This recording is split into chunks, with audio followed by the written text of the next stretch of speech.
Bien, ben avant de se lancer dans l'aventure de 3D Studio Max, nous allons regarder en fait comment il s'est installé dans Windows. Alors ça, c'est une partie assez intéressante.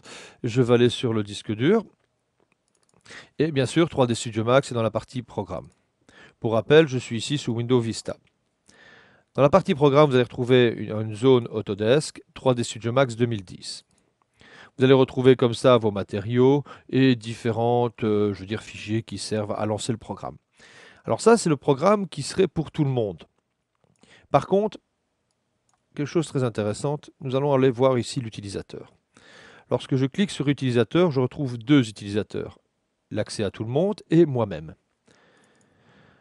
Dans documents, je vais retrouver un répertoire 3D Studio Max contenant archives, autoback pour les fichiers qui vont s'auto-sauver, les fichiers d'importation, les matériaux, les previews, etc., etc. Nous allons les voir par la suite en détail de toute manière. Bien, ça, chaque utilisateur va avoir son propre répertoire 3D Studio Max dans un dossier, document. Je reviens à utilisateur.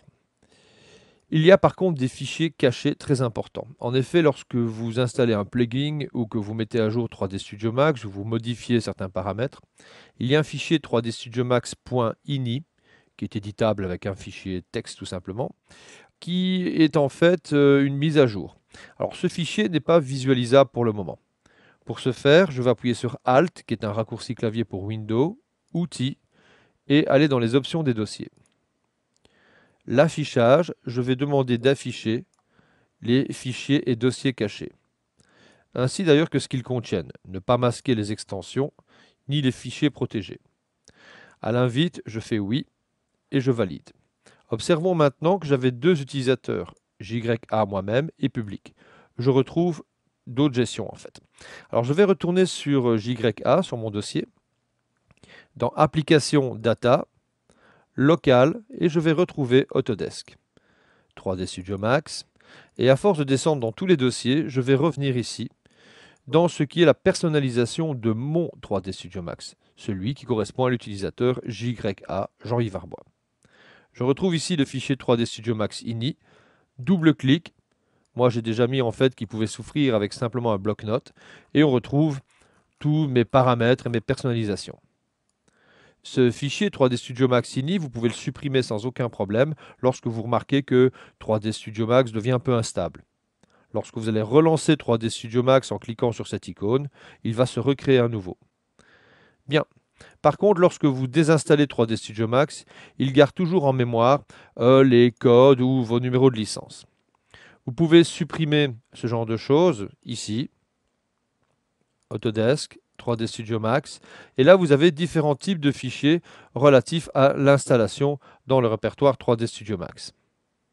Ça, c'est pour l'utilisateur JA, c'est-à-dire Jean-Yves Arbois, moi-même. Par contre, si vous cliquez sur All User, vous allez retrouver aussi un répertoire Autodesk qui contient des informations liées à votre installation, avec vos numéros de licence et autres. Bien, je vais supprimer l'option des outils, ici, option des dossiers concernant l'affichage des fichiers cachés et dossiers, pour ne pas les laisser encore visibles. Donc, ne pas afficher les dossiers cachés et masquer les extensions et les fichiers protégés par Windows pour revenir comme avant. Bien, je vais maintenant lancer 3D Studio Max pour vous montrer un petit peu ici comment cela fonctionne. Donc, c'est bien mon 3D Studio Max sur l'utilisateur JA. Chaque utilisateur qui va lancer 3D Studio Max va avoir, pour rappel, accès à ses propres dossiers qui se trouvent dans Documents.